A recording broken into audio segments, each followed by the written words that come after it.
Hello, everyone, and welcome back to Pod-Catz. I'm Tate, and I'm here with... Hi, I'm Jose, and I'm here with my Mountain Dew Zero can. It's just us two today. What are we doing? So today, Jose, I figured since you have such a large mind full of endless knowledge... I have a big head. Yes. You don't have to... You said it on camera now. Hey, it's okay to have a big head. Thanks. I got one, too. Editing Tate. Make my head look really big in this scene. Editing Tate, future Tate. Try your best. There's got to be like a... Yeah, I'm sure I can find a filter way to do or it. something. I'm going to be watching a lot of YouTube videos for this one. Or you could literally just take Snapchat filters and then film me on screen, make my head look big, and then just send that video to yourself. Okay, yeah. Okay, yeah. But we are here because Jose, in his beautiful mind full of endless knowledge, we're going to do a little Q&A just for standard just games in general. Mainly probably some Magic, some DnD, Pokemon, that kind of things. Just simple questions that people often enough just don't know, but like we can pretty easily answer. Yeah, so this is like a perfect episode to put on in the background while you're just kind of hanging out and then occasionally like chiming in and going, wait, no, that's completely wrong. What? Huh? Yes. And if we're wrong, tell us in the comments. Yeah. And then if you have any questions for a future Q&A episode, go ahead and leave them in the comments because I'd love to be able to answer those. Yes. If I've known Jose for a little over a year now, and if I know anything about him, he loves answering questions. Mm-hmm. Especially when it comes to books I read. But yeah. That we read. Yes. Yeah, You've yeah. already read them, though. Maybe we got to do because we did the Mistborn, what is it called? Deck Builder? The deck building game? Yeah. The board game, whatever. Right? Like, we should do like a book club episode where we just talk about Brando Sando novels that we've read. We would not have enough time in the studio for that Oh, one. no, we would not. We'd have to segment it and be like, we're only talking about Tress in the Emerald Sea. And then, that's the only thing we'll talk about. Yeah, I'm down with that. We'll still have like a 3-4 hour episode. Even though it's one of his shortest books. God, that doesn't feel like one of his shorter books. It doesn't. It's because I feel like it drags for the first half. A lot of stuff happens, though. Yeah, a lot of stuff happens. But okay, that's not what we're here for today. This is not what we're here for. See? Yep. All right. Okay. All right. So we'll go ahead and start with some Magic. So, Jose, I just first want to ask you, how long have you been playing Magic? I have been playing Magic since, I believe, 2012 or 2013.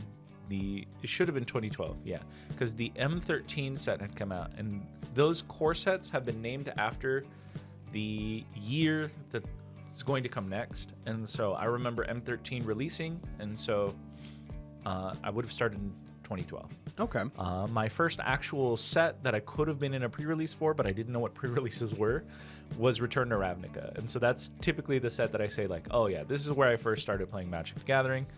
And then, I think my first actual pre-release was a two-headed giant gate crash event, which was really fun because me and my brother, Miguel, not Rico, because Rico was too baby. Okay. We played a two-headed giant event where I think he played the aggro half and I played the control half of the deck. And Consuming Aberration and Two-Headed Giant is so fun because I don't know if you know this, but Consuming Aberration says its power and toughness is equal to the number of cards in all graveyards, which includes your partner. Yeah. Which includes your opponent's partner. Mm-hmm. Yeah, I can see how that works pretty well. And this was this before Commander was big? Commander was a format at the time. Mm-hmm. It was a fairly popular format, but it wasn't. This was like right when the first Commander decks were like releasing. Okay. Because they came out in 2013, and so Commander as a format was a burgeoning format. A lot of people were playing it, but not a lot of people, not a lot of like newer players were getting into it. This was more like an old hat. Like you were playing Magic for a while, and you were like, yeah, you know what, I want to play something else different. A lot of people were playing what we call kitchen table Magic, where you would play like it's like standard or modern, or some people would mistakenly call it Legacy or something because they're like, well, I'm not playing modern legal cards, so technically I'm playing Legacy. Yeah. And it was really just a pile of maybe 60 or more cards that they had play sets of that they were just like, yes, this is my kind of elf dragon deck. And you're just like, okay, cool. Like I played Dragonstorm Defenders as my like kitchen top table Magic deck of choice, and that was I played a bunch of defenders, and then I tapped Axebane Guardian for 7 mana of any colors that I wanted, and then played not Dragonstorm. Oh my gosh. It was an overload spell from the Return to Ravnica set. I think it was in Dragon's Maze. I had a playmat of it. I forget the name of the card. It's Dragon something. Draco Change or something. Okay. It turns all your creatures into 4/4 dragons, and they lose all other abilities. Got you. Okay. Yeah. And so I'd be like, oh, cool. Now all my defenders have flying, and then I'm just going to punch you in the Swing. face for at least 20. Yeah. Okay. Well, I do want to ask you, since you actually kind of just led me straight into this. You've mentioned all these different formats. So, like, what's the main difference between, like, Modern, Pioneer, Legacy, Standard, and Commander? So the main difference between all of those different formats is what cards are legal in each of the formats and how you're building the decks. So let's go ahead and carve it off by how we're building the decks. So first off, Commander decks are exactly 100 cards, and you can only have 1 copy of each card unless a card rule says otherwise, like with Relentless Rats or Persistent Petitioners, or the newest card, the Tempest Hawk. Tempest Hawk. There's also, like, what from Assassin's Creed, like Templar Guard or something like that? Templar Knight or something. Yeah, Templar Knight, where you can tap 5 of them. So you have exactly 100 cards, and you have to have a commander, and you're restricted by the colors of your commander, right?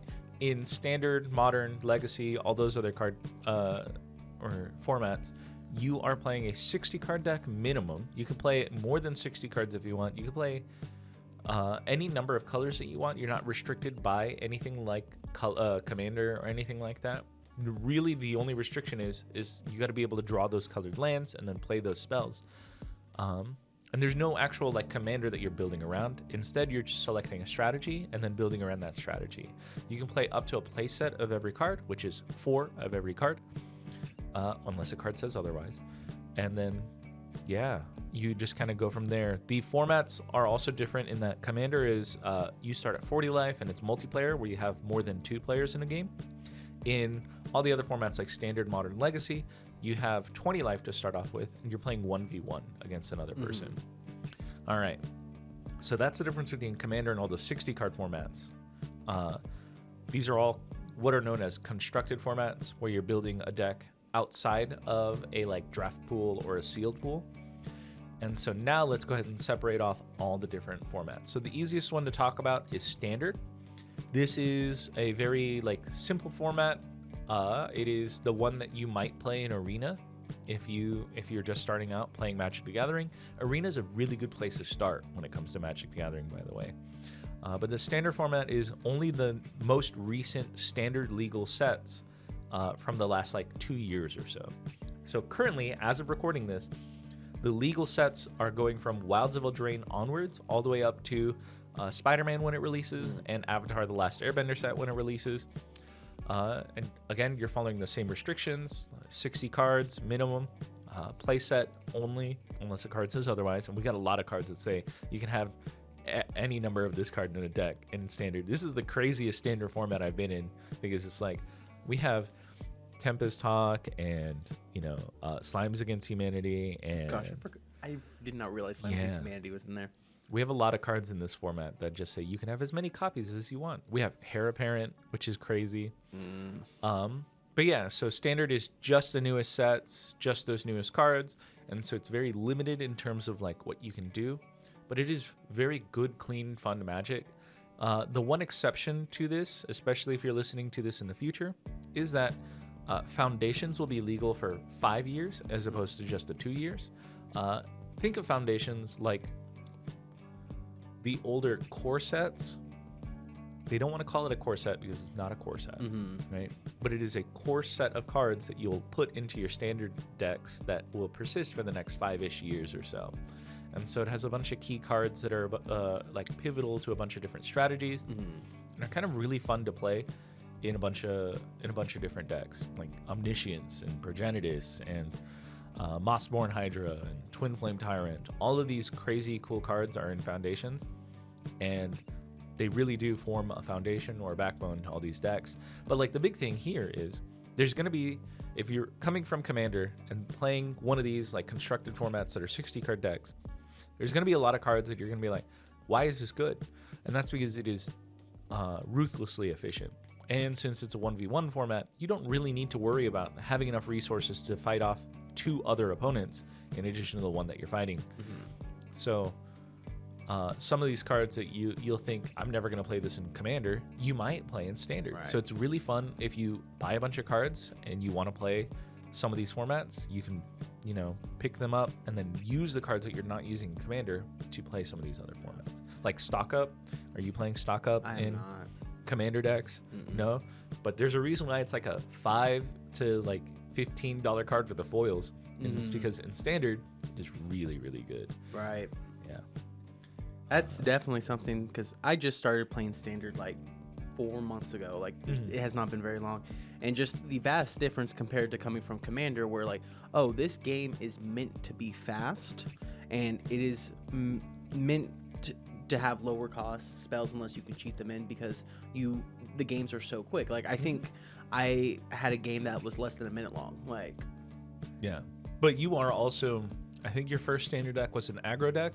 That was like aggro combo-y, and then your second Standard deck, which you're currently building, like budget Tifa Landfall. Yeah, that one is like a really fast, I wouldn't say aggro deck, but combo deck essentially. It definitely is a fast combo deck, because Tifa can't do anything by herself. Yeah, she needs the landfalls. But yes, so Standard is a lot faster than Commander. You can play more games of it. In these 60 card formats too, typically you're also playing best of 3, which means that you're playing at least 1 game, at most 3 games. I say this at the beginning of every tournament where I mention that it's a best of 3 format, like Pokemon. Anytime a kid's like, what does best of 3 mean? I'll either say that and I'll understand, or I'll say, you ever play rock, paper, scissors? And you're like, oh, best 2 out of 3. And you play 2 more games of rock, paper, scissors and you win. It's like that. Anywho. But these 60 card formats have a 15 card sideboard, which are 15 cards that you can keep off to the side, where in between games you can swap cards in or swap cards out, as long as you have a legal deck after you make any swaps. Then you're sideboarding correctly, and then you can use those to have silver bullets. That's what they call them in kind of the Magic the Gathering like internet space, to fight off certain strategies that your deck might be weak against, or that your deck might not have any answers for. So one of the more popular things to put in your sideboard in Standard is Ghost Vacuum. Yes. Because this thing eats up cards from players' graveyards.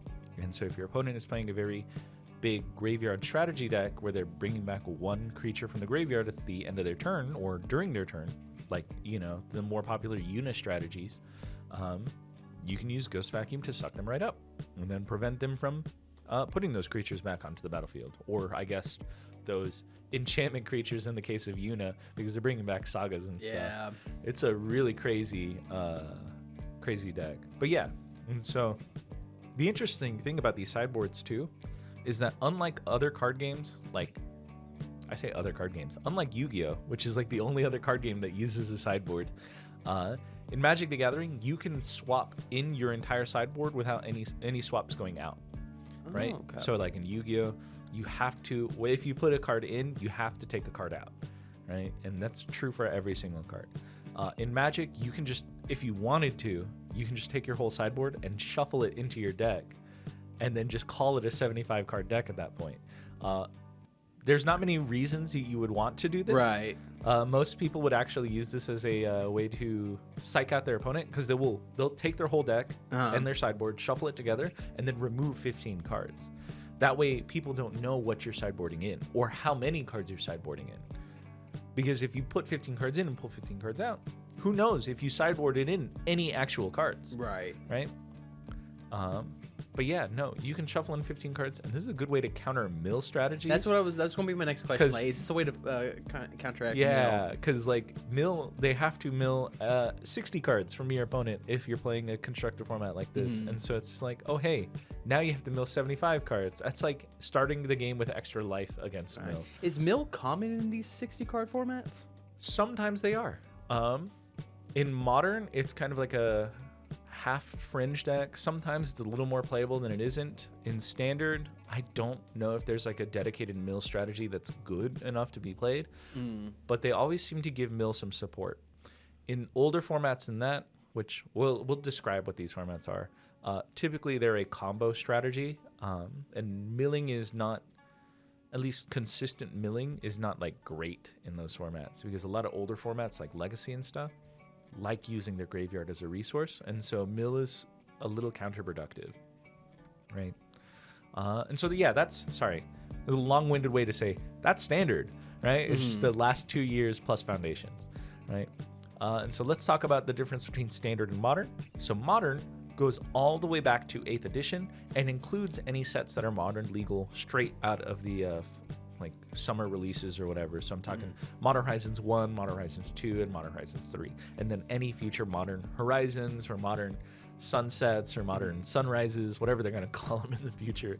Because I feel like when we get to Modern Horizons 57 and, you know, Ragavan is like a 0-mana card now, okay, cool, yeah. We should probably call it something else. But yeah, so Modern is a format that stretches all the way back to 8th edition. Okay. And the reason why it's called Modern is because this is when they started using the quote-unquote modern card frames, right? And so back in the olden days, before 8th edition, they had the old border, or we would call them retro bordered cards now. And they switched them over to the modern card frame. And so that's the cutoff. It's a lot more powerful. It's a lot more fast of a what is it called? A format. And there's a lot more crazier strategies out there because the card pool is bigger. Now, both standard and modern do have a ban list, and so that's something to be concerned about, is that there are some cards that are banned in each of those formats. Modern obviously has a larger ban list than standard does, but it also has a larger card pool than standard does. Now, you didn't ask this because you didn't mention this format, but there is actually a format in between modern and standard, right? And that's called Pioneer. Yes. So back in the day, I forget what set was out at the time, but we were like, hey, Modern starts at 8th edition, and that's when the new card frame came out. But in M15 and Magic Origins, it's kind of that time period, the new card frame was changed to the current card frame with the holofoil stamp at the bottom. Yeah. And then there's these like little black borders on the bottom of the card that like reach up a little bit. And so people are like, what if we had a new format? And I forget what they called it at the time. I think it was called like, it started with a P. It's like Pathfinder or something, or something crazy. And it was a really fun format that like only a handful of people played. I really loved playing it because I played a really janky deck. Okay. And then Wizards went, I like that idea, but we can't start it here. And so there's a new format, relatively new format, called Pioneer, where you play cards from Return to Ravnica onwards, plus a ban list. When the format first released, they did ban all the fetch lands, and so you don't have to worry about that, because there was only, technically there was only 5 fetch lands that were legal for Pioneer play, but they banned them outright. This is a really interesting format because for me, I play it like I'm reliving my heydays of standard back in the day, because I'm playing decks that I really loved playing back when I was playing standard when those cards came out. So I'm playing Ensouled Artifact and some like weird artifact strategies. I've also built like, oh my gosh, just like blue-white mill, blue-white control, because I used to play those back when standard was in Amonkhet, or Guilds of Ravnica. And so really fun format. It is kind of the in-between between modern and standard, where decks can be a little fast, a little crazy. There are a couple of strategies that are like, okay, this strategy is pretty dominant in this format, but Magic has been rotating through these formats for the RCQ periods, or these RCQ tournaments, and so they've been kind of keeping an eye on things when it comes to Pioneer and stuff. Very interesting format, but only if you look at it from like the perspective of, I'm going to play some cards that are slightly older and I've enjoyed in the past, without going all the way back to modern, because some of these cards stop being playable when you start looking at like modern decks and stuff. So yeah, a lot of people don't like Pioneer because it is very dominated by 1 or 2 decks or strategies, and so it's like, okay, cool, whatever. But I mean, that technically is the same for a lot of these formats, where if you don't have a wide range of folks playing in your store, sometimes it does feel like there's going to be 1 or 2 strategies that are dominating the format. That's fine. No. It's whatever. Let's see here. The last format that we'll probably talk about is Legacy. And this is a format where I don't have a lot of knowledge on. I don't play Legacy, sadly. If only we had Jonathan. If only we had Jonathan. Jonathan can tell you peace. so much about Legacy. Legacy is a format where you can play just about any card minus a small ban list of cards. Or a very large ban list of cards. I think you can't play Black Lotus. That's for Vintage, and we don't really talk about Vintage because not many people play it. Or like people can afford Vintage. Yeah, not many people can afford Legacy. Yeah. And if you want to play a slightly more affordable Legacy, you could play Moto, which is Magic Online, where the cards. There's like a whole. If you've not played Moto, first off, the UI is very, very ancient. I've only played Arena. Okay, the UI is very ancient. You can tell. You're just like, oh wow, was this game made in the 90s? Yeah, I think so. Yeah. And it's only received updates in the form of like cards and stuff. Okay. It is very clunky to use, but it is extremely fun because it's just Magic but online. Right. And you can actually earn cards and trade cards with other folks.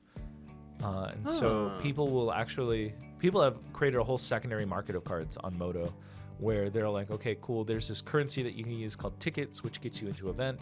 And each ticket is about the equivalent of like maybe $1 or so. Okay. And you can build a whole commander deck for a ticket. I used to play 1 ticket commander on Moto, where I would buy a commander deck from a bot by trading a ticket to these bots, and then buying cards off of them. It's kind of like shopping for TCG player, or like if you've ever played an MMO, it's like shopping in an MMO where you're like, I want this and that, and this and that. Right. And then you just trade them 1 ticket and they go, thanks, and then the cards are yours now. Right? Not the physical cards, but the online cards. Right. And you could build a commander deck for $1, and I used to have some really like funky commander decks for $1. I think I had Azuri and Alesha, who smiles at death, and a lot of people thought that my decks were a lot more powerful than they were, and they weren't. But whatever. What can you do? Because Azuri is a really scary commander. Azuri, Claw of Progress, not the mono green Azuri. This is the blue green Azuri. But anyway, I only bring this up because on Moto, you can buy these cards for a lot cheaper. Okay. And you can also rent these cards if you'd wanted to. And so it's a lot easier to play formats like Legacy or Vintage because they made it easier for you to play those formats online. Legacy, yeah, you can play just about any card ever printed in Magic, minus a ban list. And this also includes, unlike some of the other formats, commander cards. And so one thing that like you will never see in Modern is that, asterisk, because they have printed some Commander legal only cards into the Modern format, and those have seen some play, like Kappa Cannoneer. But sometimes you'll see some cards you're like, why is this card good in Legacy? And you're like, oh, because it's a 1v1 format with 60 cards, multiple play sets, and it's probably an artifact. So I don't know if you know the card Coveted Jewel. I do not know. So it's like a 6 mana artifact that like taps for 3 mana and draws you 3 cards when it enters the battlefield. But when you use it, it gives it to an opponent. Okay. Or something like that. I forget. Like at the end of the turn, it gives itself away. Why is this a good card in Legacy? Why is this even played in Legacy? It's because it can get cheaper if you play other spells and stuff. Like I said, I don't know Legacy, so if I'm wrong, correct me in the comments, please. You can cheat it out fairly quickly, and you can use it to draw a whole mess of cards, and then you can untap it for very cheap. And so you just play that, and it's a combo deck where you're just like, okay, cool. Because it gets traded to hand. I'm gonna play it again. Gets traded to opponent at the end of your turn, or something, or when it's used. Let me actually look. Okay. Because if you can just keep untapping it like during your one turn, I can see how that's pretty good. Or if you bounce it back to your hand. When it enters the battlefield, draw 3 cards. It taps to add 3 mana of any one color. Whenever one or more creatures an opponent controls attacks you and aren't blocked, that player draws 3 cards and gains control of Coveted Jewel. Untap it. Okay, so it's only when they're attacking. Only when they're attacking. Got you. And so this is... if you don't give them the chance to attack. Well, so here's the thing. In Legacy, a lot of decks are actually combo decks or some sort of control deck. There's not a lot of combat-oriented strategies in Legacy decks. Interesting, okay. And so you're pretty safe with Coveted Jewel in your field.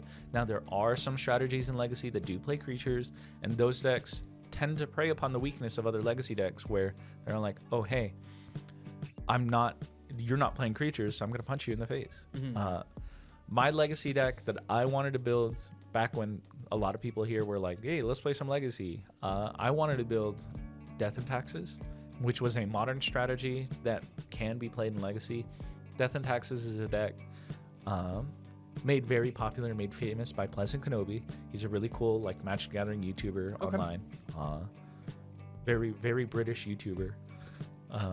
Let's see here. And he absolutely adores the Death and Taxes strategy, and I loved his energy for it. And then I built the deck and played it, and I was like, dude, this deck is fire. It's a deck that plays a bunch of little efficient creatures that stop your opponent from doing certain things, like Thalia, Guardian of Thraben, which says non-creature spells cost 1 more. And if you're playing only creature spells, then hey, who cares, right? Then you have Leon and Arbiter, which says your opponent can't search, or no players can search your library unless they pay 2 mana for each of those instances, or 2 search your library for this turn. So in a format dominated by fetch lands and stuff, right? You can in response to your opponent activating a fetch, you can use Aether Vial to cheat Leon and Arbiter into play. I'd be like, hey, are you gonna pay 2 mana for that? And typically they're on like 2 mana. That sounds like a rage deck. That sounds like a rage. Oh my gosh, it is so fun to play because it's a rage deck. But yeah, it's a strategy that was playable in Legacy. I don't know how good it is now because there's a lot of like really efficient creatures that were printed in Commander sets or were printed in Conspiracy sets that can't see play in Modern because they're not legal in Modern yet, that you can play in Legacy, like Sanctum Prelate, which says when it enters the battlefield, choose a number, and players can't cast spells of that number. Yep, no, I think Rico has played that against me. And I don't like it. So yeah, it's a really fun kind of Magic the Gathering, but it is very different beast from other constructed formats because it is wide in its pool. And so now, whenever you hear someone say, this is Legacy playable, or this is Modern playable, whenever they point at a card, they're saying what formats it's technically legal in. Commander uses the Legacy pool minus the Commander ban list. Right. So if someone says, yes, that is Legacy playable, and you're like, okay, cool. That was printed for Commander or Legacy. And if someone says that's Modern playable, that can be played in Commander, but it also can't be played in Legacy. Right. So stuff to look at. Okay. Nice. Well, with that, I guess I want to go ahead and ask you. So, we have a lot of people. I think the most popular format is Commander. Yes. And so, if someone is wanting to get into Magic and, say, play Commander, what would you recommend for them for, say, either what colors they should focus on to start with, / what a good beginner Commander would be? Honestly, so this answer has changed throughout the years because Magic the Gathering has evolved throughout the years. One of the best colors to avoid when you're starting to play Commander is probably blue. But only because a lot of times blue strategies, when you're looking at decks online and you're building decks from what people say that you should build, right? They play a lot of instants and sorceries, and a lot of the times there's a lot of nuance that you're going to miss out on if you're playing decks that you've seen online. That would have been my answer if you had asked me in like 2013, 2014. Nowadays, with the advent of like all these crazy Commander decks that just came out on the in the pre-constructed Commander decks and stuff like that Wizards is putting out, just go to any of your local game stores and pick out any of the newer Commander decks that you see on the shelves. Play it, have fun, enjoy yourself. There is no wrong answer for Commander, especially in the pre-constructed Commander decks. I mean, I guess you can theoretically play it illegally by like shuffling your Commander into the deck and then playing. But Isn't there already like one illegal commander deck that was a precon? It's from Commander Masters. Yeah, I think there are a couple of like recent decks that have been printed technically illegally. Like one of the Kamigawa decks had 2 copies of a single card. Oh. But for the purposes of like starting playing Commander, I don't think it matters. Right. Right? Especially if you're just playing with friends who are also starting off playing the game. You guys could learn the nuances of what a ban list is, what cards are banned, the singleton rule, all that stuff after you've learned how to play the game. There is no wrong answer for picking a commander deck, and a lot of these commander decks they've printed recently have been really good right out of the box, especially the newest ones. Like the Final Fantasy ones are crazy straight out of the box. The Edge of Eternity ones are insane straight out of the box. That Jund one is so much fun. The Jund one is so crazy. Yeah. Gosh. I'm having trouble upgrading some of these cards, upgrading some of these decks because they're already so good, and so it's like, why make changes? Because like some of these cards, whatever, right? But a lot of the card quality is really, really good. I would, in my humble opinion, replace some of the lands with basics. Yeah. Right, like the filter lands that say, pay a mana, tap it, and then add 2 colors to your mana pool, kind of like the signets. Those cards confuse a lot of beginners, and so if you do see one of those cards, if you don't know what I'm talking about, don't worry about it. If you are a friend trying to get another friend into Magic the Gathering, go ahead and do this for your friend. They will thank you, because those cards you cannot play on turn 1 to play anything. Right. Because you have to pay a mana to tap it to add 2 colored. That's fine. Just replace them. They're bad. And otherwise, if you are starting to level up your play, I would take out a lot of the cards that don't have subtypes that enter the battlefield tapped, right? Like the temples and stuff. A lot of people like the temples. I don't like them because when you're scrying 1 card off of a land drop, is that really worth that mana entering tapped? Because you're looking through 1/100th of your entire deck. Right? At worst, technically. Like if you had shuffled your whole hand in your graveyard and your commander into your deck and you had just a land in your hand, you're looking at 1/100th of your deck. More realistically, you're probably looking through 1/80th of your deck or 1/60th of your deck. But even still, looking at 1 card and going, yes, I want to keep that, or no, I don't want to keep that for a land entering tapped, you probably would be better served just playing a basic land and playing a bigger spell. Right? So I like to take out the temples and replace them with basics or whatever other lands that I have. But otherwise, yeah, just play whatever deck you want. A lot of the strategies are very simple, straight out of the... There's a piece of dust. Very simple, straight out of the box, and you can learn a lot of nuance of the game by playing those decks. If you are building a deck from scratch, however, and you are just starting off playing Magic and learning how to play the game, then that's when I start reverting back to let's go back to the 2013 Jose, where we're talking about, okay, cool, try not to play blue, because like those kind of strategies tend to play a lot of instants and a lot of like combos and stuff like that. Red is a very simple strategy. Green is a very simple strategy. Combining those two, you get some very powerful strategies. But why go through all that headache and heartache when you could just buy a commander deck, play that precon, and then have fun straight out of the box? And then from there, you can start building upgrades or building your own commander deck once you've learned the rules.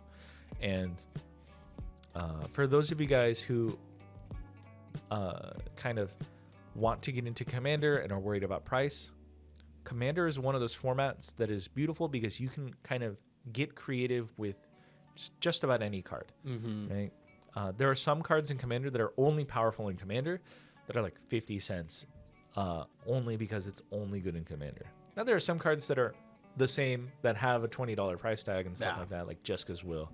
But you don't need to play those to have a very effective strategy. I played 1-ticket commander decks, and I have a $20 commander deck that really wipes the floor with a lot of folks. Yes, so, my $20 commander deck just gets left in the dust compared to his. Yeah, it's a very fun control aggro strategy. I played Duskana, the Wild Mother, I think her title is, but it's a 5-mana 5/5 that says when it enters the battlefield, draw a card for each base power 2/2 creature you control.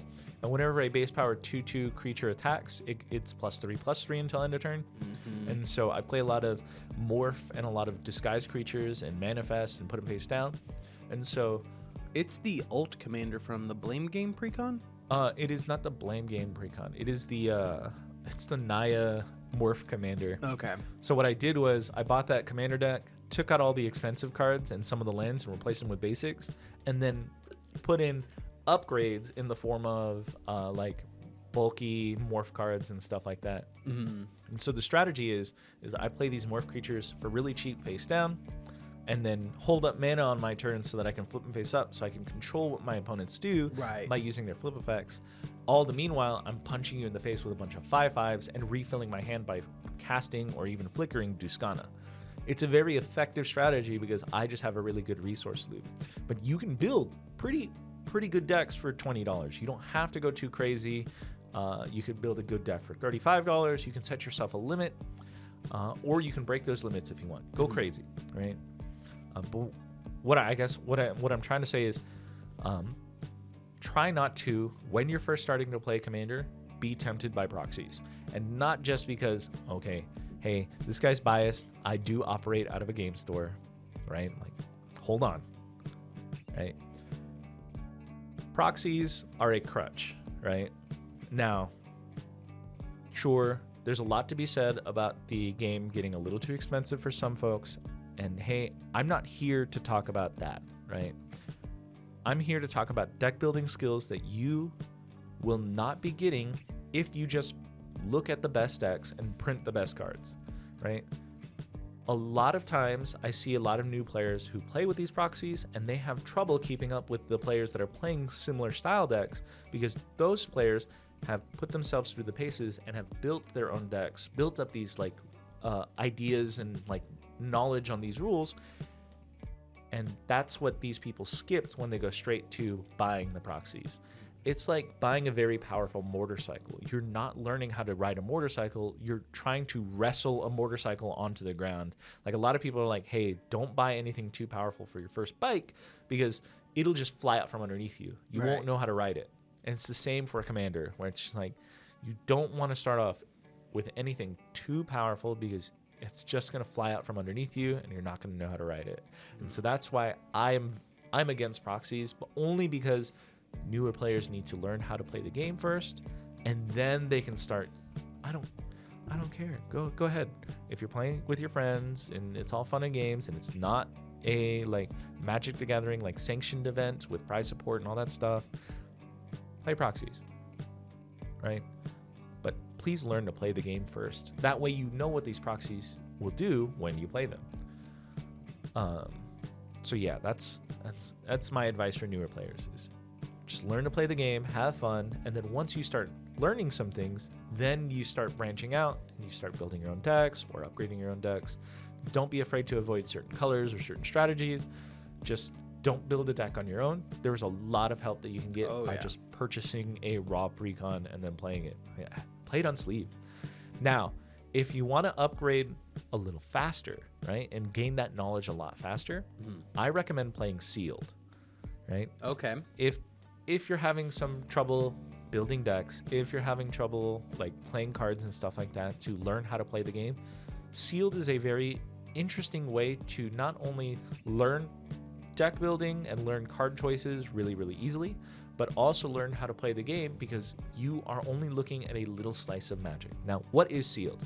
There's sealed kind of is a branch word for two different formats that are played in Magic Gathering, and that is sealed and draft. Now, sealed I guess is confusing, and so I'm going to call it like limited play. Okay. So you have sealed, which if you've played any pre-releases, this is the pre-release format. You get 6 packs, you open them up, you build a 40 card minimum deck out of all of those packs, and you play 1v1 against someone else. In draft, you open up 1 pack, you have 3 packs total, and you pick 1 card out of it, you draft that card into your draft bowl, and you pass that pack over, and someone passes you a new pack, and then you pick a card from that, and then you keep going until that pack is done, and then you open up your second pack, do the same thing, pass it in the opposite direction, and then eventually you'll have, nowadays it's like 42-ish cards to then build a 40-card deck. In any sealed format, there is an unlimited number, theoretically unlimited number of lands that are basic that you can use, and this format is the best way to learn how to play Magic the Gathering, and the best way to learn how to do deck building construction when it comes to Magic, because it puts a lot of the rules on its head, because Right. the card pool is very limited, right? Instead of having every single card at your disposal, you only have a certain number of cards, and you're only getting the cards that you're opening up from the stuff. Now, a lot of Magic the Gathering players will say, but isn't this all luck-based? What about those people who pull all the rares and stuff? And it's just patently incorrect. Yeah. Because when you play those rares in your deck, at minimum, you're going to have 3 rares, right? You might have more, you might have less, or you shouldn't have less unless you're in a draft and you passed up all your rares. And with a 40 card minimum, you have a 3 in 40 chance of drawing those cards right from the get-go, from your first like draw in your opening hand. And those cards are really only powerful in the mid to late-ish game, right? You're not going to see your rares as much as you're going to see your commons and uncommons. Right. And so that's actually where a lot of the strategy is. If you play a lot of drafts, you'll notice that some people are winning these drafts a lot and consistently. And the reason for that isn't because they're way luckier than other people. It's because they're better at picking cards than other people. And that kind of thinking, that kind of strategy is something that you want to pay attention to and work on and develop as you play these drafts so that you can become a better Magic player. Because drafts are perfect because you're doing a deck construction into a game almost immediately. And so you're developing 2 of these skills, one right after another. So it's a perfect way to begin playing the game and a perfect way to learn some more about playing the game, aside from just playing more games against the same friends who will probably kick your face in and then toss you into the dirt and be like, I hope you learned something from that. It's like, no, I learned how to get my butt kicked. I remember when I did my first seal event, it is vastly different from going from like kitchen table to going to seal, because when I was actually drafting, I had to like sit down, look at the cards, and it's really easy, especially when you're playing sealed with this exact same set. It's really easy seeing which cards work really well together. It's almost like it's just right there in front of you. Oh yeah. And so you can see where all the synergy happens, and it helps. It's not like training wheels, but it really does help guide you into knowing what you want to build. And they've made it a lot more accessible these days, in the sense that like, not back in 2013, back in the day, when we played sealed and stuff, you kind of had to know what cards were good and know what cards like worked well together. And nowadays, or rather back then, you would have to build up your strategy from like the bottom up. And now with Magic the Gathering sets, what you can do is you can build these strategies from the top down, where you're kind of like, okay, cool, these cards all do a similar thing, and so now I'm just going to pick cards or play cards that involve that strategy. But yeah, I highly recommend for anyone trying to level up their Magic the Gathering skills at any point, play more sealed. There's a reason why sealed and draft are used in the upper echelons of Magic the Gathering skill checks, like RCQs and stuff like that. And that is because it is very, very skill intensive. Now, is it luck based? Yes, but the whole game is luck based. You have to shuffle your deck. You have to draw these cards. You have to hope that variance doesn't kill you. And variance won't kill you in the very beginning of drafting. There is no way that it does unless they printed packs that were purposefully bad. And Wizards has tried very, very hard to prevent that from happening, because boy howdy, especially these days with the play boosters, holy cow, are some of these drafts crazy. I had a draft with Brainstorm in it. I had a draft with Green Sun Zenith in it. It was, oh my gosh. I ended up doing a draft and I pulled, was it the Behemoth? Yeah. And I had a doubling season. Yeah. Like, I remember doing the Final Fantasy draft and thinking that was crazy too. Yeah. It's fun. It's a really fun format. I absolutely enjoy it. Sorry, I yapped for like 20 minutes on that one. I think I yapped for 40 minutes. That's okay. No, What's that's the next all good. question? So I think we should go ahead and we should hop to a different format. So let's hop over to Pokemon. Oh boy, I play that game. All right. So as someone that's only played Pokemon like I think a total of twice, Uh-huh.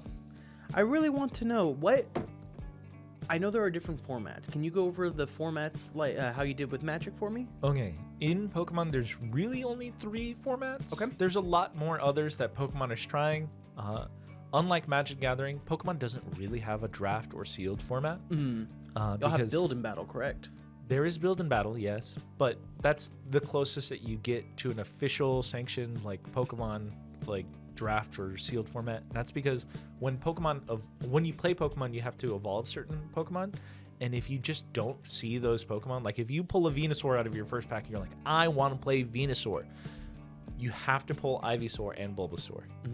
And there's no guarantee that you're going to get those from the packs, especially when some of these sets are like 90 to 120-ish cards total. Or even worse, Venusaur was actually printed in this set, but Ivysaur and Bulbasaur were printed in another set, which can happen in some of these older card packs, or I don't think it happens very often, but it can happen.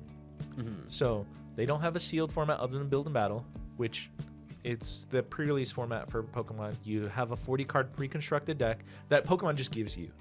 Right? And then you have 4 packs that you can upgrade that deck with. Got you. Interesting. Okay. Right.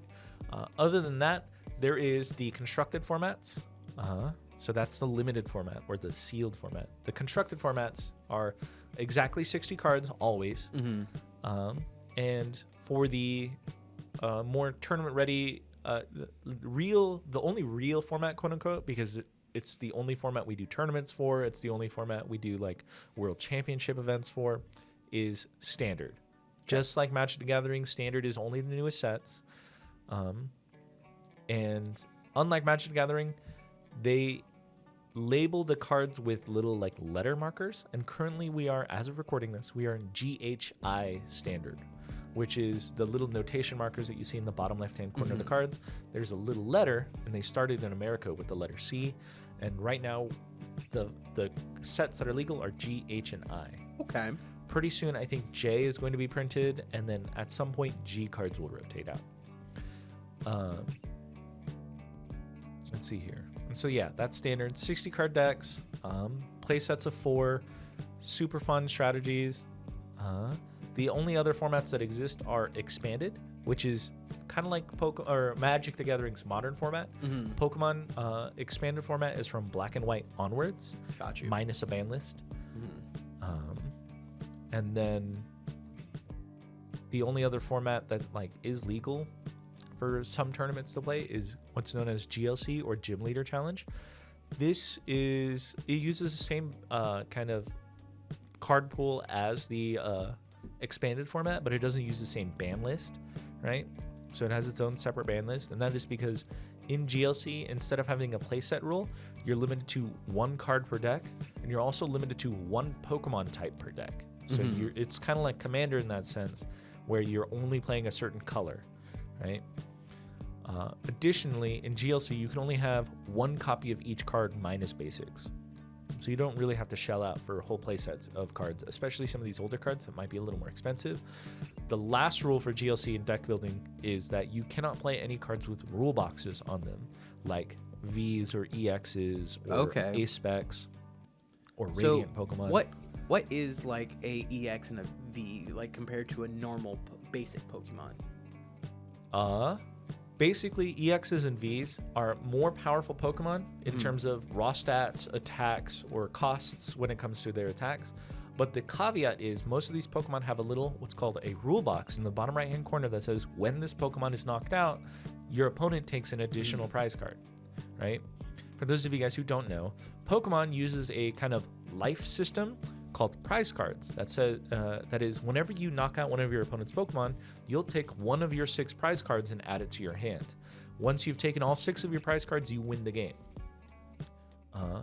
Some strategies revolve around playing EX or V Pokemon or bigger Pokemon with rule boxes like those, and those Pokemon give up 2 of those prize cards when they're knocked out. And so it essentially it reveals one weakness to gain a strength in another place. Because if your opponent knocks out 6 Pokemon, then they win the game. But if they knock out 3 EXs, then they also win the game, right? Because then they're taking 2 prize cards each. Right. So, yeah, that's essentially what an EX is. Okay. It's just a more powerful Pokemon. It's kind of like in like Magic term, like a legendary, or Kind of. There's not really a Magic Gathering analog. got it. I like because of the way the rule systems are very, very different. Very different. Yeah. Yeah. Okay. But yeah. Cool. So since I asked you what like EX and all that is, what's the difference between a stage 1 and a stage 2 Pokemon? That is just their developmental stages in their evolution. Basic Pokemon are Pokemon that you can just play from your hand. Okay. And stage 1 Pokemon are the Pokemon that evolve off of that. And then Got stage you. 2 Pokemon are the Pokemon that evolve off of those stage 1. So you have to have that Pokemon on the field, and then you have to evolve it. Mm-hmm. Okay. Typically.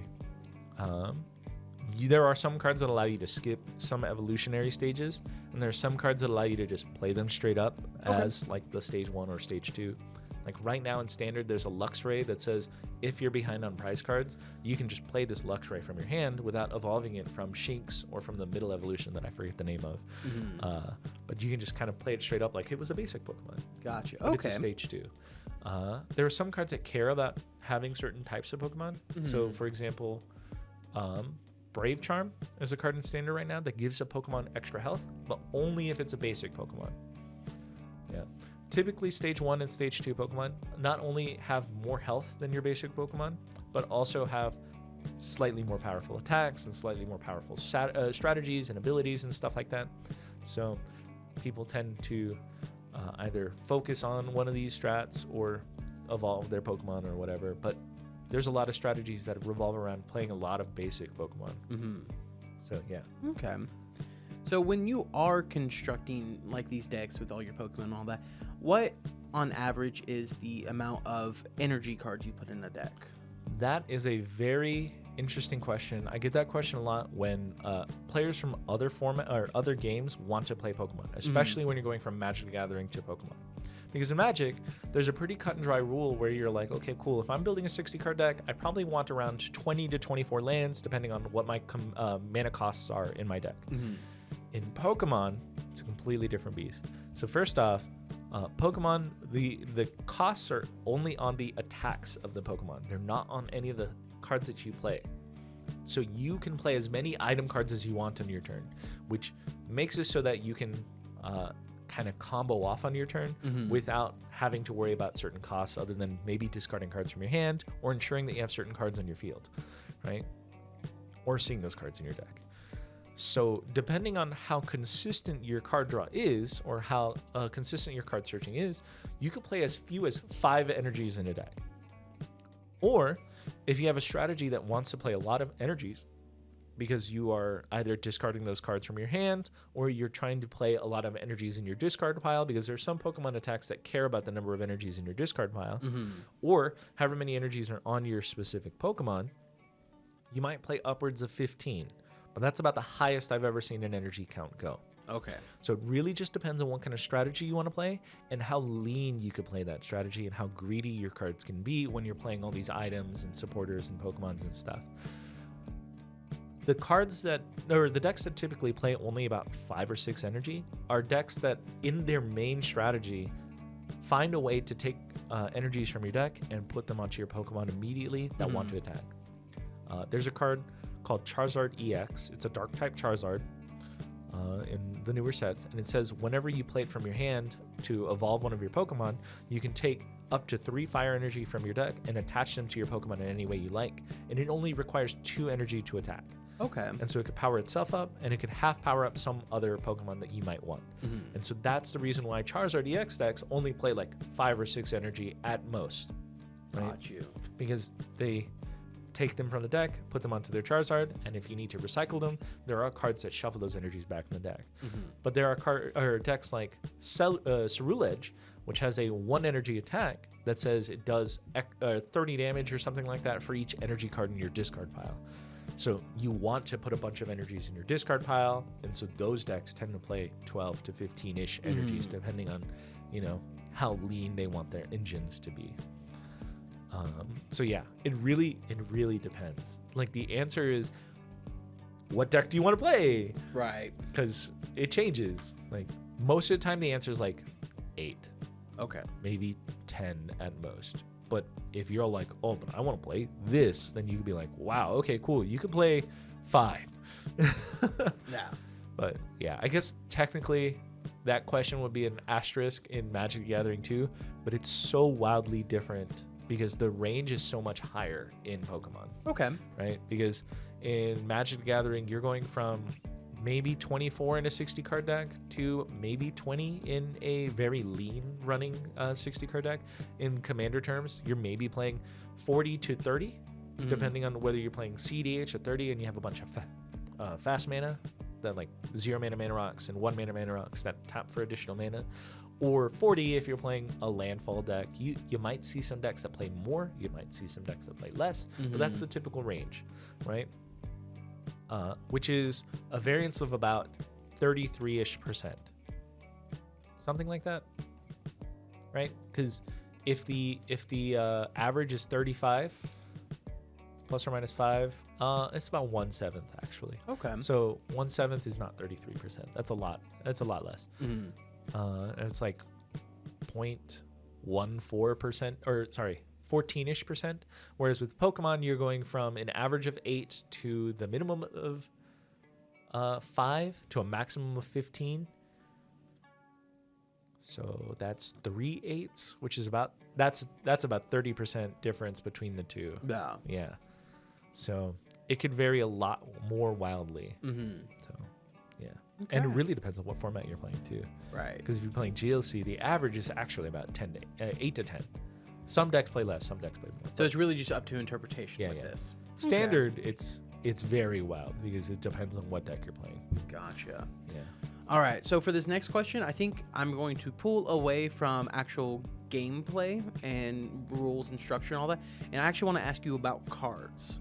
So we work in a card shop. We grade cards all the time. A lot of people ask, what's the difference between a foil and a reverse foil, like a hollow foil? For those, the difference between those cards is whether or not the card background or the card image is foil. If only the image is foil, that is a regular hollow foil. Okay. If the rest of the card is foil and not the image, that is a reverse hollow foil. So that means the like card actual like background where all the rules text is, that's a reverse hollow foil. Got you.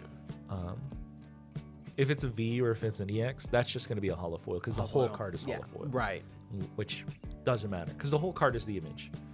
If it's a full art, same thing there. That's just a hollow foil. All right. So for this next one, so when it comes to Pokemon, there is a certain pandemic that has occurred with the aspect of fakes. We get a lot of fakes. How can someone in the wild, if they encounter like a trade and so forth, how can they tell if a card is fake? Like just a little general observation over one. Bring it to Phat Catz Gaming and we'll help you out. But in actuality, there's a couple of tests that you can do to determine if a card is fake. One thing that I do is I just touch the card. I have held and handled thousands, if not hundreds of thousands of cards that are real. And the moment I touch a card that's fake, I can tell that it's a little too thick or a little too thin, or if it's a different material just because of how many times I've touched a card. So if there's any doubt to its authenticity because you are feeling the card and it feels different to a regular card, there's probably a reason why it feels different, right? So that's the first way you can tell if it's fake, is if it feels weird. The tests that you can do, every person or most people who have a phone should have a little light on their phone. If you shine this light on, if you take a Pokemon card, put it onto this light, and you can see the text from one side of the card to the other side of the card, then you know that the card is fake because every card is made up of 3 layers. There's the front of the card, the back of the card, and then there's the glue layer in the middle. For both Magic Gathering and Pokemon, I don't know about Yu-Gi-Oh! Because I haven't eaten or torn a Yu-Gi-Oh! Card yet. There is a glue layer that has a pigment in it. It's either blue or it's black. It's a very dark color, and it prevents light from going through the card. And it's one of those authenticating things that the card or the card manufacturers use in order to prevent folks from counterfeiting their cards. This layer is semi-opaque, and you should see the outline of some images and some cards and some stuff, but you shouldn't be able to like clearly, distinctly read any text. And so that's the first test I would use. Now, for Magic the Gathering, and I don't know if they've started to do this with some Pokemon cards, but hey, maybe for some Pokemon cards, there might be some cards that are called rebacked or they're just re-glued cards. And so what'll happen is someone will take the front of a fake card and the back of a real card and glue them together using some of this glue that like has a pigmentation to it. With those cards, you can definitely feel that those cards are a lot thicker than a normal card. And then additionally, sometimes the front of the card won't be printed very, very well, and so you can tell that it's fake because the front looks weird. Additionally, you can actually look at that edge on some cards. This is a lot easier to see with like a jeweler's loupe or a microscope or a magnifying lens of some sort. And on normal cards, you can see a slightly like feathered surface. Harken back to your geology classes, because in the manufacturing process, these cards are printed in grand sheets, right? So they get printed in these huge sheets that are way wider than a normal card, and the front of the card and the back of the card are then glued together, and then these sheets are then stacked on top of each other after being sliced off into big, they're almost as big as this table right here. And then a cutting machine then shears the cards in these perfect rows. Now, because they're stacked up like this cutting machine that cuts off these things in these like huge wide stacks will sometimes take these cards and then warp the edge a little bit, and that will cause some like faulting. And you can see some wavy, non-consistent pattern in these cards. On some fake cards that they've re-glued these cards together, that line will be thick and consistent. It'll be one uniform width, and that's how you know you have a fake on your hand. Okay. Right? This is not true for the corners of the cards, which have, when they cut them into sheets, the corners on the cards aren't rounded like normal playing cards are. They then take them to a corner cutting machine and cut all these corners off of all these cards. Those corners tend to be a little more uniform than the edges of the cards that are flat. So you'll see that transition go from like feathered to a little more consistent, but it shouldn't be perfectly uniform like you see on some fakes. Additionally, the card printing process, and knowing about the card printing process actually helps you understand what is a counterfeit, what isn't, uses a very interesting method of printing for at least the backs of Pokemon cards and the fronts and backs of both Magic cards, and that is that they use pointillism. This is a art style that is used typically in comic books and some older art pieces, where they will take little dots of color and put them onto the card, and those dots then, when zoomed out and looked at from far away, form the images that are on the fronts of these cards. With that printing process creates these little dots, and you can use like a little magnifying lens or a magnifying scope, and you can see this little dot pattern on the backs of all the cards. If those exist, then you're probably looking at a real card. Nowadays, printers are getting more and more high quality, and they can resolve some of these images really, really nicely, but that's a really expensive printer, one. And two, the image software that a computer uses will have to not alias these images and create these artifacts in this thing.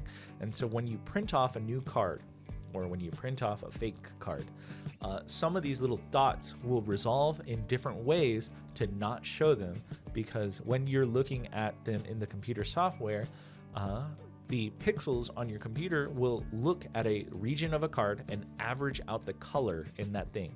Okay. Like the only way that I can really explain this without going into like a really long, like Veritasium style video is look at something and kind of like squint your eyes so it like blurs what you're looking at, and notice how some of the colors like bleed together, and then take a small portion of that image and then estimate what that color would be, and then that's what the computer does, is it'll draw that color in that spot. And now if that little section that you're taking that estimate is on the border between two different colors, then it'll choose a color that's in between those two and then create that little stuff or little like estimate. It'll be incorrect. You can see this very, very commonly on the border between a black line and another color on the card, which is why people look at the text of some of these cards to see if they're fake. On a counterfeit card, sometimes the edges of that text will be very, very blurry, and that's because that printer or that computer has resolved some of that image in an estimate. And the pixels just so happen to line up incorrectly on the edges of that text. On Magic the Gathering cards and Pokemon cards and stuff like that, that text layer typically is printed very, very last. And it is printed like they would print text, and they just roll it onto the cards on a separate ink layer. And so that ink should be very crisp and very, very, you should see a line very, very clearly on the edge of any of that text. Now, there are also some more destructive ways to figure out if a card is fake. Yes. Is this your favorite way? These are not my favorite ways. Okay. It has some of my favorite stories, though. Okay. And that is the bend test. You can take a card, and you should be able to take the top of the card and the bottom of the card and fold them together and touch the top corner and the bottom corner. And when you let it go, in that little like U bend, there should be a crease that forms on fake cards, and there shouldn't be a crease that forms on real cards. The issue is, however, with any mechanical test like this, where you're testing the strength or of the stresses put on the card can eventually fail these bend tests, especially if it has been played before. And so it is not a foolproof strategy, because I have seen some cards fail the bend test, and that immediately takes the card from real and near mint to damaged and real, and people then assume it's fake. I have a couple of cards where people have, I did the bend test and it was fake, and it's like, I'm holding the card and it's like, no, this feels like a real card to me. I'm gonna do a couple of tests, and lo and behold, I was right. We even did I'll talk about this later, but some social engineering, and we figured out, oh no, this card was actually pulled from a pack, and it got traded back and forth, and we knew where it came from.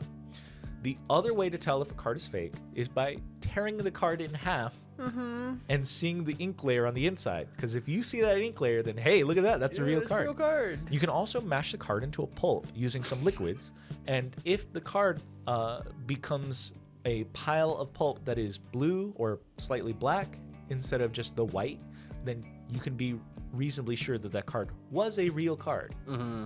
Was a real card. Right. And foils should have a foil layer of plastic to make it look foil. Now, the very last way, and this might be a little more difficult for some of you folks at home to replicate this in the field, especially since, trading cards travel, is you do some social engineering. You figure out where that card came from, and you trace that card all the way back to where it was pulled, and you verify with the person that had the card before where they got it from. And sure, people can lie to you. Sure, maybe they created this elaborate backstory, or maybe it ended with that person. But if it's a card that's traveled and it's seen some, seen some hands, you could probably find a place where it came from and go, oh, that is a real card. Because I have done this before to verify the authenticity of some cards of moderately high value. And we were just like, oh, that is a real card.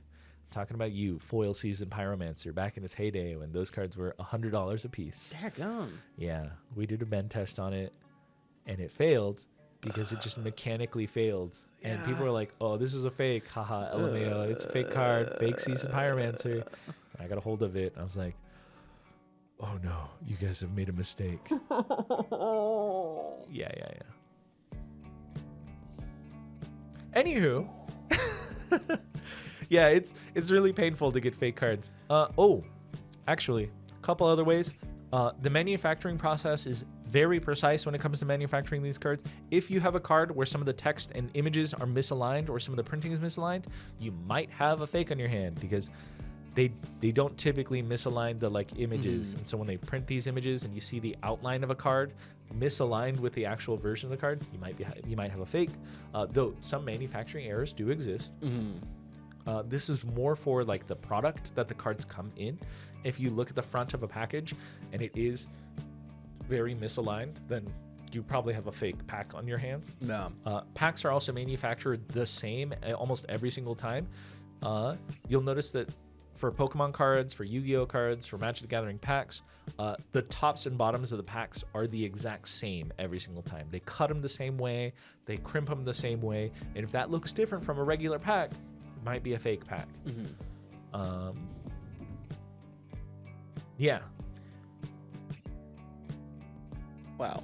I've seen a lot of fakes. Yeah, fair. You've been in this line of work for a hot second, so. Almost 8 years now. Yeah, hey, almost 10. There you go. Just working. This is not even like considering how many years I've been playing before that. Right, yeah. You have experience. Yeah. So, all right, so I'm going to go ahead and step away from card games, and I'm going to hop over to tabletop games. So I'm going to ask you some questions about Dungeons & Dragons for now, okay? I know Dungeons & Dragons. Yeah. Which edition? I have played very briefly second edition Dungeons & Dragons, just one game. Okay. Most of my experience is actually in 5th edition. That's where I started playing. And then 5.5 or 2024, whatever Dungeons & Dragons edition is the newest one that you want to call it now. Officially, I have to call it Dungeons & Dragons 2024.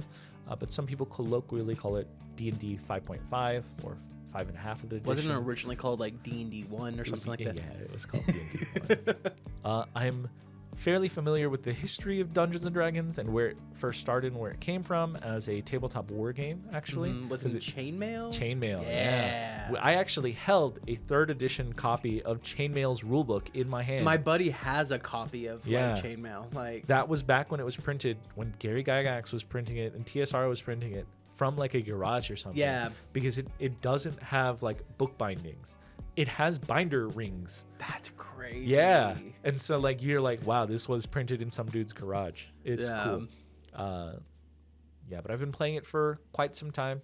Probably a little shorter amount of time than I've been playing Magic, but for quite a good period of my life. Oh gosh. I think it's been over 10 years now. Hey. Yeah, that's pretty good. You got 5 more years on me.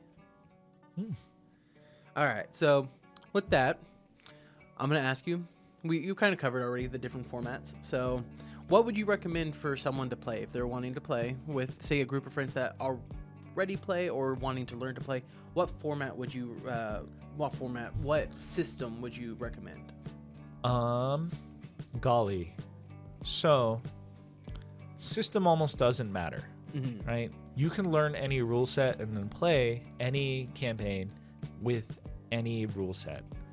It is the thing, first off, the thing you have to get over is yourself, right?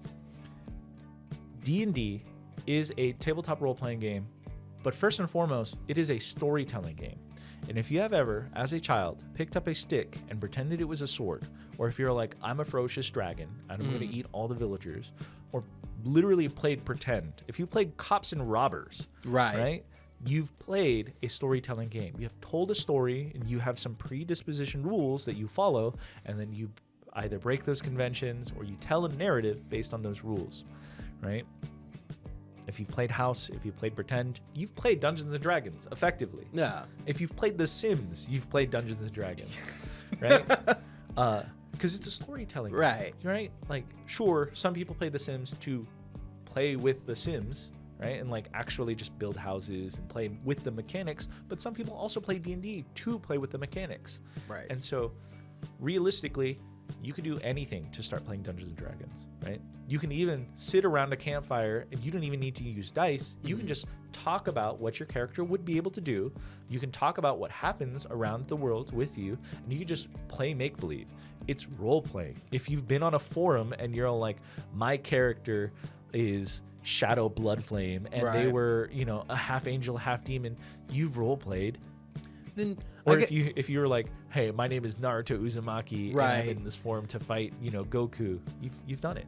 Well, then let's go ahead and like broaden that question, and instead of being like what system, what are some tabletop RPGs that you recommend for beginners that are just fun but also not super rule dense? Ubiquitous because it exists. It is a little rules dense, but Dungeons and Dragons, or Pathfinder, whichever like big game that exists out there. If the game is popular, then a lot of people play it, and if a lot of people play it, then maybe your local game store, like Phat Catz Gaming. Who said that? Right? might have some open tables that you can just join in and start playing. However, if you want to play just by yourself with your friends who all don't know how to play the game, you can also just start off with Dungeons and Dragons. Yeah.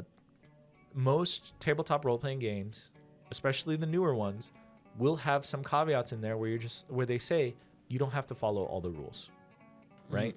You can just play with whatever rules you want to play. There's no incorrect way to play these games. And so really just pick any of them. If you want to play a cyberpunk style RPG and you only know how to play Dungeons & Dragons, dude, just reflavor everything to be cyberpunk. So easy. Right? There are many, many rules and resources out there to kind of get you started in playing whatever your favorite RPG is into whatever combat system, whatever system you want to use, or you can just make it up. I remember when they came out for the 5th edition version of Spelljammer, and I hated the ship combat in it. Absolutely hated it. And so I just went online, went on Reddit. Sure enough, I found a system that I preferred over the actual ship combat that was in the book, and just incorporated that into my game instead. Yeah. Do whatever you want. It's Calvin Ball at some point. When you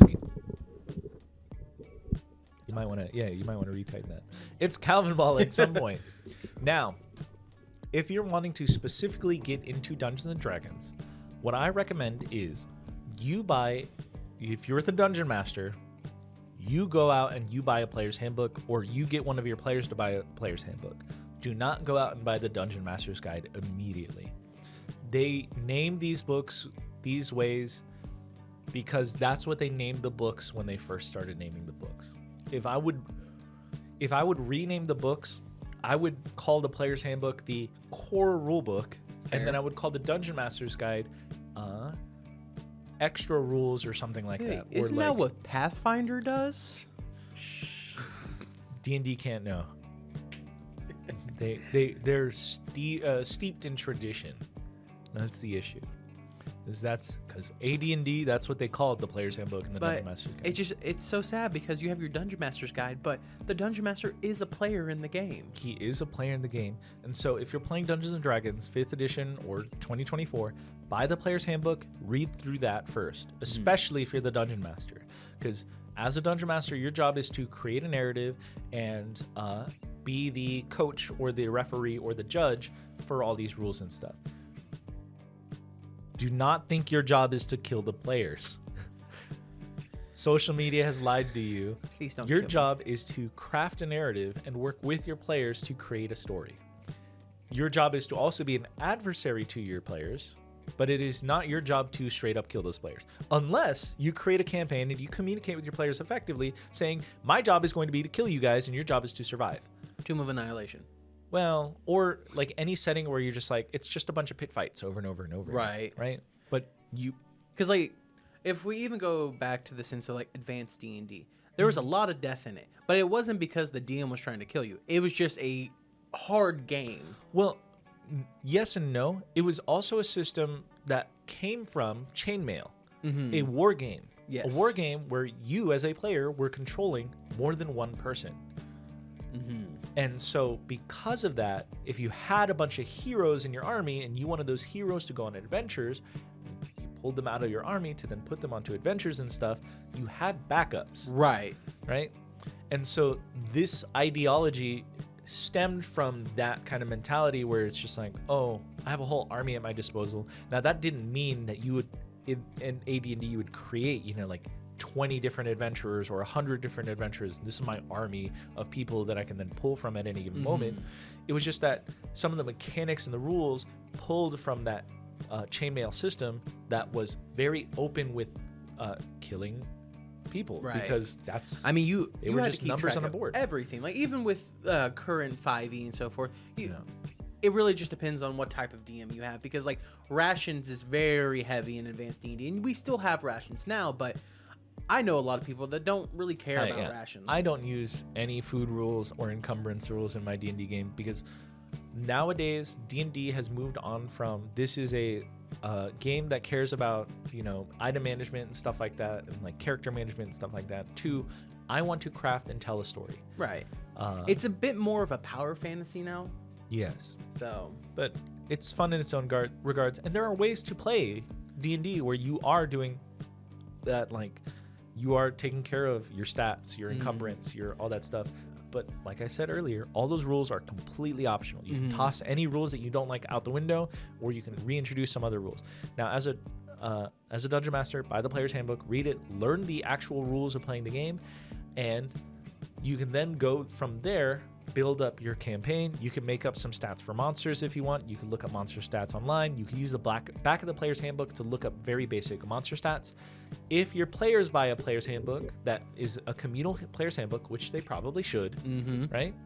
Then you could borrow their player's handbook, read it, and then instead of buying a player's handbook, you buy a monster manual. And that has all the monster stats that you would ever need to run any campaign ever.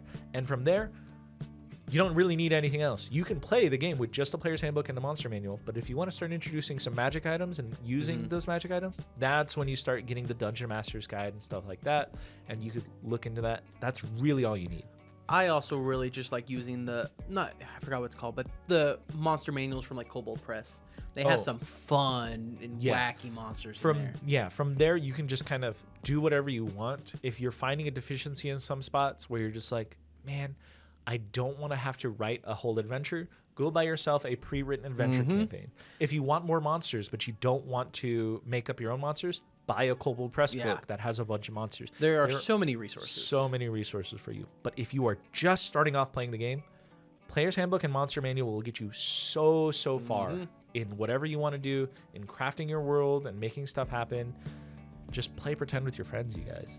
First 2 years of me playing D&D, I don't think we used anything besides the player's handbook and the monster manual. Yeah. Like, we went 2 years without touching any other resources. I have written entire campaigns based on one paragraph within the Dungeon Master's Guide. Back in college, we were really bored and waiting for a plane from a school trip that we were on. We were at a conference in San Francisco it was called PhysCon, because I was a physicist. I was a physics student. Yeah. And we were staying up late because we were like, we got to catch a flight back, and it's at like 4 a.m. because we cheaped out on tickets because, you know, we're in college. Yeah. Right. Or at least the school cheaped out on tickets. Right. I'm not calling ASU a bad school. It's just like, hey, sometimes you cut costs, right? Because then you have more stipend for other stuff. Right. So we were like, hey, what do we do to try and stay up and do this thing? And so I was like, I have a couple of ideas for D&D campaigns, and I can just look up the monster manual or whatever stats that I need, and we can just make characters and play a quick one-shot D&D game.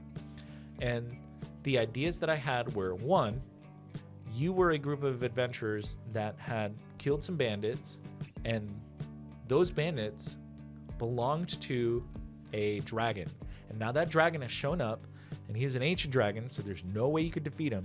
And he's like, you guys work for me now.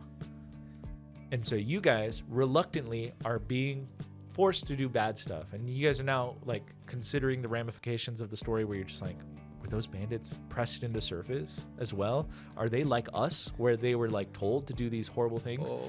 And the dragon doesn't care as long as results get done. And so if he's like, go take 400 gold from that village over there, he doesn't care where the gold comes from, only that the gold gets to him in the end. And that those villagers then respect that dragon. So if it takes you a couple of days to do a whole bunch of hard work, get 400 gold from that village, and then implant the respect of that dragon's name into them, then there's that. And the whole campaign or the whole adventure would have been you guys eventually amassing wealth and power to then become strong enough to defeat the dragon. Not conducive to a one-shot. So my other idea was, well, in the Dungeon Master's Guide, there is a table that is the potion mishap table, where if you drink 2 potions back to back, or both at the same time, or if you are under the effects of one potion and you drink another potion, what ends up happening is that sometimes those potions mix together and create weird effects in your body. Some of these are harmful, some of these just negate effects of both potions, some of them are permanent effects. Right? Like if you drink a health potion while under the effects of dragon breath potion, maybe that dragon breath potion becomes permanent and you have permanent dragon breath. How can I get my players to roll on this table as much as possible? By giving them a bunch of potions that are temporary. And so they're forced to use these potions a lot. And how do I get potions in these players' hands, and how do I make it temporary? Well, if I give them a bunch of pit fights to fight, then you know, they go in with a standard set of equipment. They get these potions only during the fight, and they have to use them or lose them, right? And so now I'm in a situation where there's that. How do I justify that in the setting? It doesn't need a lot of justification because it's a one shot. Who cares, right? And this is what we ended up using, and it was called Mage Fight Club. Yes, you've told me this. Yes, this is where it came from. Okay. Yeah. And so in the fictional town of Francisco, there is a organization of mages that have created this like arena where they can throw potions and throw spell scrolls and give magic items to these powerful adventurers. Then they can watch fight for their own amusement to the death, like random monsters or other characters and stuff like that. And they'll get revived afterwards because, hey, these mages are all they're powerful enough to throw spell scrolls and potions into the arena. They're powerful enough to resurrect these party members after they die, if they die, right? And so this is where my Mage Fight Club story came from, is that one potion mishap table. And this has turned from a one-shot to, hey, Dungeon Master, that was kind of fun, and it's the summer. Most of our players are gone because it's school. Can we play a little Mage Fight Club and just like keep it going into, oh, okay, cool. So we're going to start these fights. I'm going to introduce some characters. I'm going to introduce this like whole time travel story because one of my players just like, I put a stat in the wrong spot. I kind of don't want this feat anymore. I want a stat boost. And so I was like, no, you can't change that unless you pay this time traveling mage. There's a chronomancer. I forget what his name was, but he ran a stall where you can fry any food. You can bring anything and he would deep fry it for you. But he was secretly like the most powerful wizard because he knew chronomancy. And yeah, he like altered time for that character. And he became a pivotal character in this whole like thing because there was this one guy who wanted to destroy the weave of magic on the world and destroy magic for everybody, which had a 33% chance of becoming a worldwide apocalyptic scenario. That's crazy. Which would destroy the whole planet. And so they were like, we got to stop this guy. And so they started to do this whole like political thing where they were like, hey, we're going to start like pleading to all the powerful mages here. And they eventually found some goblin artificers that were like, we give you like just a tank. Here's an M1 Abrams that shoots spells. And they took this out into the desert to fight this guy who is trying to destroy this machine and destroy all of magic on this planet. And so yeah, they ended up defeating him. There's this huge boss fight, and I was like, this is supposed to be a one shot. It's 1 year later. Yeah. This is all my players are back. We could be restarting Storm King's Thunder, but instead, let's finish up Mage Fight Club, and then we'll go back to Storm King's Thunder. And this all came from one table, a D100 table of potion mishaps. And that's hilarious. Yeah. So one of my favorite live play D&D podcasts is Dungeons and Daddies. Yeah. I don't know if you know Freddie Wong, Video Game High School. Like he's one of the producers and players on it. But they have there's a time travel subplot, and I was listening to the episodes as they were coming out. So each episode came out. There's a time travel subplot with Daryl Wilson, who's the stay-at-home like coach dad. Like they're all stereotypical dads in this. I didn't realize this until my second listen through. They went back through every single episode and edited in Daryl's future self that went to the past and put little clips of him like encountering the party in every single episode. Oh, jeez. So like I went and listened through. I'm like, this part wasn't originally in this when I listened to it. And he's just like, Daryl, I'm you from the future. Be careful. Gives him like a magic item that he like used in like one of the future episodes when he came back. Nice. I was like, what the heck? And that's why you should have producers be your D&D players. Yeah. Because I love when a story puts in a weird time travel mechanic that they actually do stuff with. Oh, yes. I've done a couple of campaigns that involve some timey-wimey stuff. My favorite is the Groundhog Day, not D&D games, but I played Call of Cthulhu and I played Monster of the Week with this, where they are investigating something that's happening in the real world that's a little funky, because in Call of Cthulhu and Monster of the Week, you are in normal day-to-day life in the real world, except the things that go bump in the night do exist. And yeah, I've done a Groundhog Day one for Free RPG Day. That was really, really fun.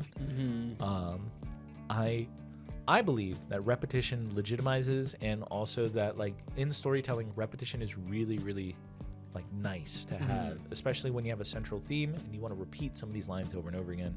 I also use this in my day-to-day life. I have a bunch of phrases that I use over and over again to like educate in the Google employees and Drive. people. There's an up doc. Yeah. And so I had like a whole speech like pre-written out that I would read at the beginning of every single day to kind of freak my players out, because they would realize that when they died and woke up again, they were like, whoa, wait a minute, was that all a dream? And then I would tell them like the phone rings, and I would tell them the date. Specifically, it'd be like, oh, it's October 31st, 1922, right? And it's Halloween. You're waking up at 8 in the morning to a phone call, and someone answers, and I answer the same every single time. And it's just like, hello, is this person? And then there's this weird thing that happened on the outside of town. They're like, oh my God, what is going on? And they almost immediately realize, because you're using the same language, that it's a Groundhog Day situation. Yeah. We got far away from the initial question. Yes, but let's hop back in. So you just recommend just whatever people want to play. Yeah, really. Whatever you want to play. Pick up a rule book, read it, play it. Ignore whatever rules you want, play whatever rules you want. I played Monster of the Week this way. It's a very simple system. I played Call of Cthulhu this way. It's a very complicated system that you can make simple. I played Savage Worlds this way. It's a very complicated system that you can make simple. I played DnD this way. It's a very complicated system that you can make simple, and you can fine tune it wherever you want. Right? So pick up whatever rule book that fits your setting the best. Learn the rules as much as you want. Play pretend with your buds. No.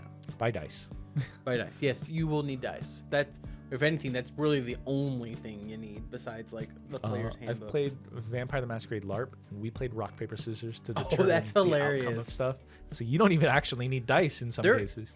I believe there is like a tabletop system that is just rock paper scissors. And if you had advantage, you were allowed to throw what's called the bomb, where the only thing that defeats the bomb is scissors, because you can cut the fuse on the bomb. Yeah. So it was cool. Yeah. It's like, oh, well, you're obviously stronger than this guy, so you're allowed to throw the bomb. And that allowed you to play. I have a really high insight score in real life, and so I was really good at rock, paper, scissors. And so I was probably cheating a little bit. Jose. Not really cheating. It is strategy. And it was PvP, so it was allowed. And so I would win a lot more rock, paper, scissors than I probably should have. Any other questions you got for me? Sorry. I think that will be it. I think I'm going to ask you just one more question, because we have not asked this on the show in a long time. Jose, what have you been playing?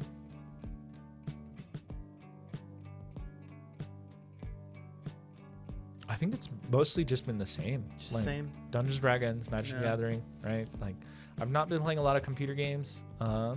And if I have, it's been the occasional game of Noita. It's been the occasional People game of will Monster seem to Hunter. really eat up the fact that you played Noita. Dude, Noita is a very, very cool game. If you want to be a powerful wizard, you want to build your way up to being a powerful wizard, play Noita. It's super addictive, super fun. Yeah.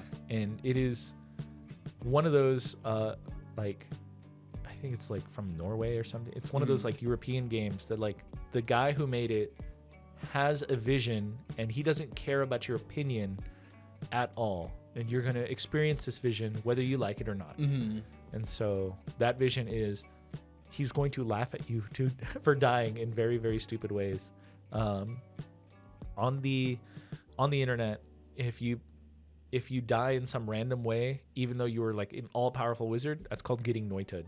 That's hilarious. Like, oh, well, that just happened. Oops. Wait, does that mean Gandalf got noited? No, because he didn't die. This is a roguelike, and so Gandalf would have died. No, he did die, and then he got resurrected as Gandalf the White, right? No, because he got more powerful when he resurrected. Okay. Right? In Noita, you reset. Got you. Now, maybe Gandalf just had a good run in his Gandalf the White stage instead of being Gandalf the Gray, but yeah. Got you. Okay. Cool. Yeah. What games have you been playing? You play a lot more variants in games than I do. I typically stick to the same handful of games. What I've been playing right now is I'm playing Dave the Diver. Have you ever played Dave the Diver? I have heard of Dave the Diver. Cool. So it's a fishing / restaurant / farming simulator. the whole aspect is you are this middle-aged man who happened to be a diver in the past, and your old buddy who definitely may not do black market gun sales or anything like that calls you up because he's like, hey, I have a new business opportunity. I'm opening up a restaurant at this place called the Blue Hole, which is this gorgeous like Gulf Bay. And it's really cool because the main character is a middle-aged, overweight man who is a diver, and you just dive into the ocean, catch fish, and serve sushi at your sushi restaurant. The cool thing about it is it's all pixel art, and there's these gorgeous cutscenes that happen. Like every time you like upgrade a sushi, like a sushi plate, you have this cool cutscene where the chef like pulls out a shiny like a knife and like does a cool like fight scene with cutting the sushi, and it's got a bunch of memorable characters. Like you can find different guns, and the guy that makes the guns is like this Okatu. Oh gosh, what's the term? Oh, like a nerd? Like a nerd. Like he has like anime figurines. He's like sitting at a chair like, what's that? You need my help? And like he does like Sailor Moon like transformations with like building the guns. Nice. Hilarious. And then there's like a whole subplot where you're like discovering this ancient civilization of like fish people. Yeah, that's kind of what I remember from watching like little clips of it on YouTube, is like discovering these like ancient things. And so my initial like view of that game was, is this a game where you're just a diver discovering stuff and then not even realizing that there's this whole other mechanic? Oh yeah, where you have to like in charge of a restaurant. You have a restaurant, and it's cool because you can hire people to work for you, and there's a bunch of memorable characters. Like I have this ninja that used to work for a feudal lord that is now one of my servers. Oh. And like all the different characters you can hire have like different personalities for the most part. Like the first character you get is like this overexhausted woman's like, I hate that we only work at night because I'd rather be asleep. Like they all have personalities. You can hire the chef that's like over enthusiastic about everything. His stats are pretty high and like well balanced all the way around. He's like, you need me to help you? I got you. I can do that. I can do that. Like super like gun ho. You can also another cool thing about it is, oh gosh, there's bosses. There's like boss fights in it. Yeah. And there is this group of like PETA-esque like people that are like, you're blowing up and killing all the fish. And the guy that runs is this over hyper masculine ex-Marine. And he's like, I'm gonna beat your butt. Like there's a whole boss fight where you fight him and he keeps throwing bombs at you. He's like, look what you caused. You're destroying the ocean. This is all your fault. Just get hit by the bomb already. Dang. It is a funny game. It looks fun. It is really fun too. Like it's fun like finding ways to like manage your manage the restaurant while also making sure you find the proper resources that you need in the ocean. Like you get VIP guests that come in, so you have to make sure you make a certain dish when they come in to help get like your social following up and your gold star restaurant to come up.